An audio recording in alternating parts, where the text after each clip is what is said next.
के साथ 4-5-7 फिल्में की आपने।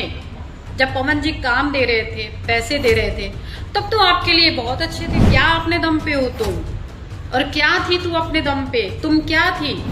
अच्छी बात नहीं बोलेंगी, बुरी बात तुरंत आपके जुबान पे आ रहा है। और आज भी आप पवन सिंह जी के नाम से पब्लिसिटी कमा रही हैं। आप भूल गई ये बात कि आप लोगों की वजह से नई लड़कियों को काम तक नहीं मिला आज तक। 4 आंसू क्या बहा लेती हैं लड़कियां, सोशल मीडिया पे आकर लोग उनकी बातें ज्यादा मानने लगते हैं, और वो मगरमच्छ के आंसू हम निकालते नहीं है।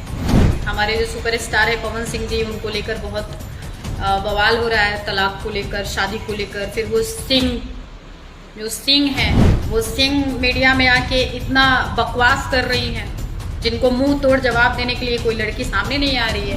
एक सिंह जो अभी घूम रही हैं रोड पे, और वो कहती है मैं अपने दम पर हूँ। तो हंसी आती है आप पे कि आप अपने दम पे नहीं हैं, आपको दम पे लाया गया है। अच्छी लड़की थी या है तो आप घर बसाती। आपने पवन जी की फैमिली के बारे में नहीं सोचा।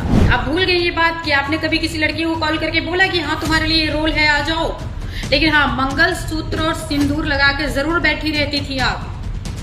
किसी डायरेक्टर को मिलने नहीं देती थी कि उनके पास डेट नहीं है।